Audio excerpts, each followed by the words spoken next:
Hello and welcome to the Pink Grape. My name is Anthony Metzger. I'm a winemaker and certified sommelier. Here at the Pink Grape, I interview winemakers from all over the planet. I conduct my interviews via Skype and record them live to bring you face-to-face with winemakers from all over the world. So without further ado, please enjoy the show and be sure to subscribe. Alrighty, Simona, welcome to the show, Wines of the World. Hi Anthony, how are you? Thank you. Doing great. Thanks for being on the show today. Appreciate it. Thanks to you. It's nice. It's a pleasure. Thank you. So you're a winemaker from Italy, but you've traveled all over the world and made wine, but now you're in Cyprus, northern Cyprus, Yes. correct? Yeah, right.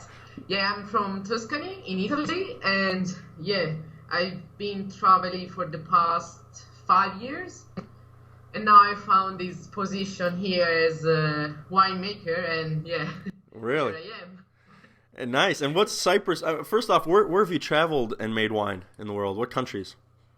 So I started in Italy because I got my degree in winemaking in Italy, Sure. and belonged beside the university you do like some internship and everything. So I had to work in different regions in Italy, and from there I went to New Zealand first.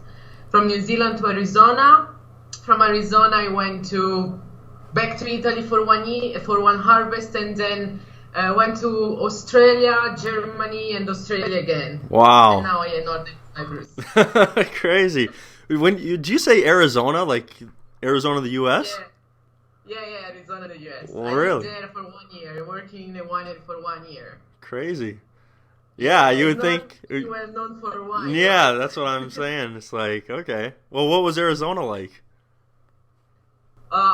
Amazing, I would say. Really? I mean, it's comparing with the other American states, it's not really known for making wine. But the thing is that people, they really want to make good quality, and they want to make their wines known everywhere. Really? So they have high standards, and they're really fighting for it to do good things. Sure. And I was just reading a couple of, I think it was last month, there was a newspaper, an article which was like, people start to recognize Arizona as a place where they make wine. So it's kind of, I've been part of it. Sure. Nice. Oh, that's cool.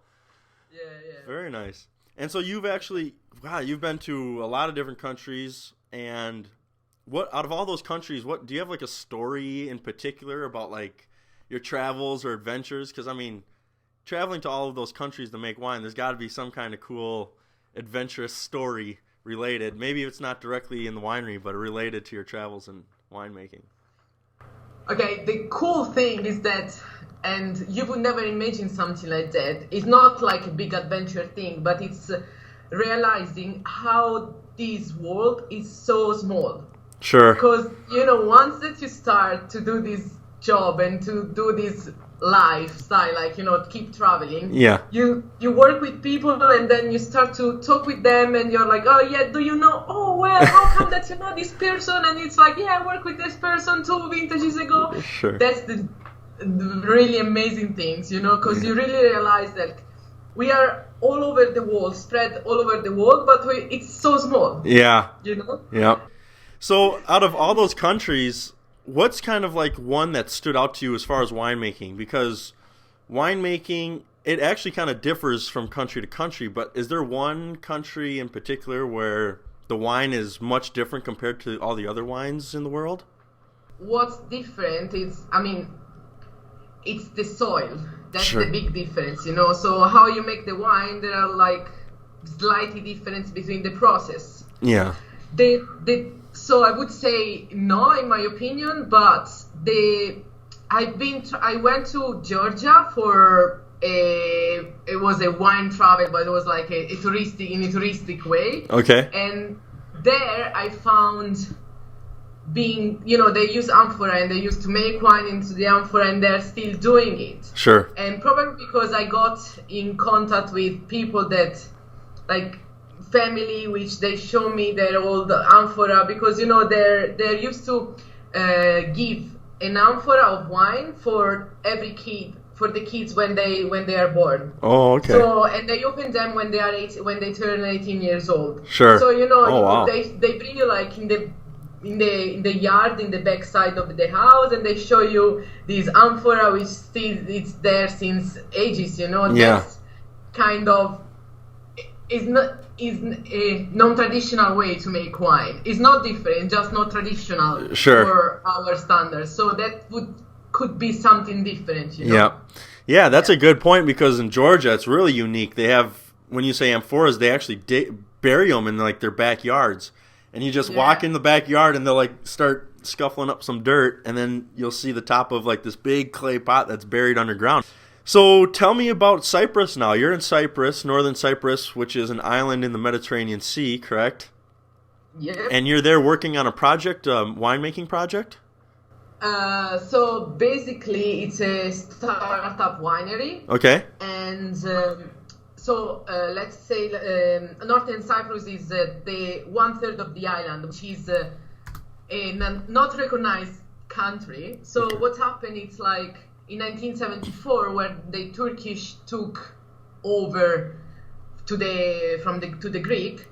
The Greek Cypriots had to leave the north side, and they just went to the south. They moved to the south. Okay. And when they left, they also stopped to make wine.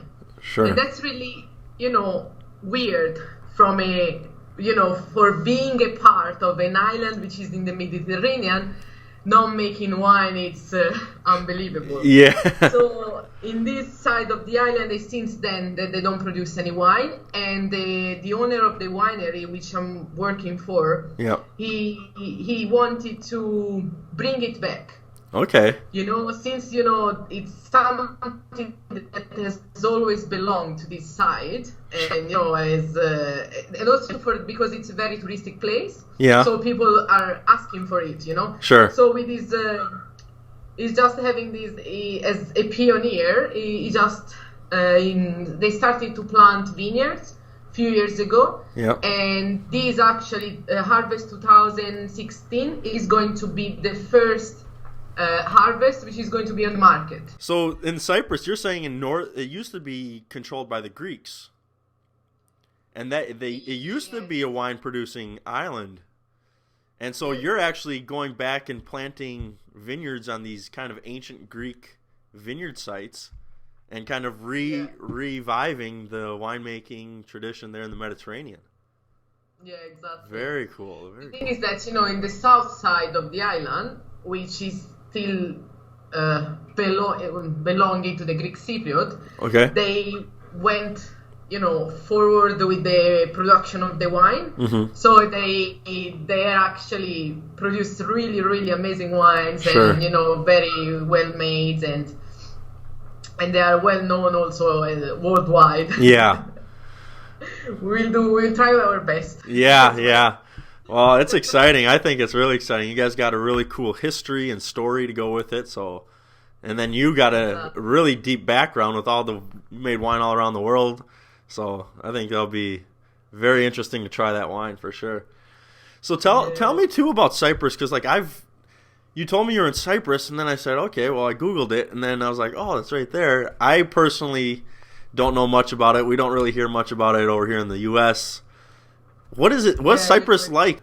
So, okay, it's personally, as an Italian, is not too different from Italy, Okay. It's still in the Mediterranean. It's, thankfully, there is the sea all over. Yeah. And I can do swimming, I can do, scuba diving. I have a lot of fun with that thing. Oh, nice. And the thing is that it's still really, how can I say? It's still really wild.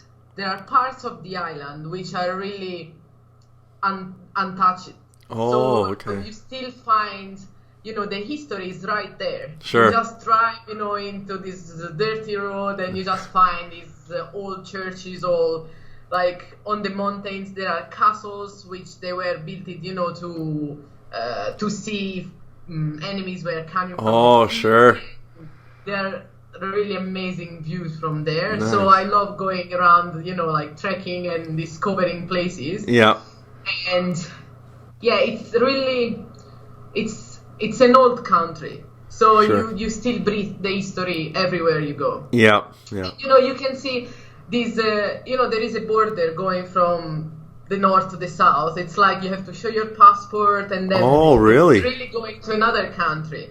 Wow. And this side, the northern side of Cyprus is, it's a Muslim country. Okay. So so you have a different culture. Sure. And you just cross and you see the European style. Westernized, yeah. Yeah, exactly, westernized. So it's kind of jumping in another world every time that you cross the border.